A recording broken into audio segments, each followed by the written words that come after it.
এই পরিবারটি অনেক ত্যাগী পরিবার, অনেক ত্যাগ স্বীকার করেছে। যেমন প্রধানমন্ত্রী দেশ ত্যাগ করেছেন, তারপরে ওনার এই কি ভাগিনী উনি পদত্যাগ করেছেন ব্রিটিশ পার্লামেন্ট থেকে। এই কয়দিন আগে আমাকে জানতাম না, ওনার পুত্র তার স্ত্রীকে ত্যাগ করেছেন, ক্রিস্টিনা। তারপরে ওনার কন্যা, তাও আগে আমরা পরিষ্কার করে জানতাম না, তিনিও স্বামী ত্যাগ করেছেন।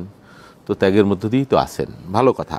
এখন এই টিউলিপ সিদ্দিকী দেখেন, একটা কাল্ট তৈরি করা হয়েছিল বাংলাদেশে দীর্ঘদিন যাবৎ গায়ের জোরে অন্যায়ভাবে, মুজিবীয় কাল্ট, আওয়ামী কাল্ট বা শেখ পরিবার। কতজন এমপি ছিলেন আপনি চিন্তা করতে পারবেন, আত্মীয় পরিজন প্রত্যক্ষ পরোক্ষভাবে।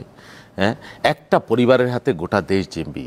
ওই সময় যেমন একজনই নেতা, একজনই অবতার, একজনই মহান, শেখ মুজিব, এর বাইরে আর কেউ নাই, তাজউদ্দিন নাই, জিয়াউর রহমান পাকিস্তানের চর, কর্নেল জেনারেল এমএজি উসমানী, তারও কোনো অবদান নাই, সৈয়দ নজরুল বলেন, ভাসানী বলেন, কেউ না।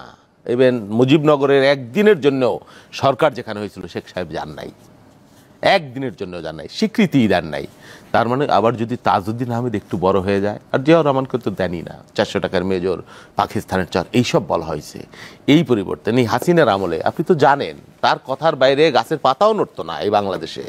হ্যাঁ, আমরা কিছু লোক চোখে চোখ রেখে কথা বলেছি জীবনের ঝুঁকি নিয়ে, অনেকে গুম হয়ে গেছে। আপনার প্রত্যেক শ্রেণী পেশার মানুষ চাটতে চাটতে চাটতে চাটতে রক্ত বের করে ফেলেছে পায়ের। এরকম বাস্তবতা তো তৈরি হয়েছিল।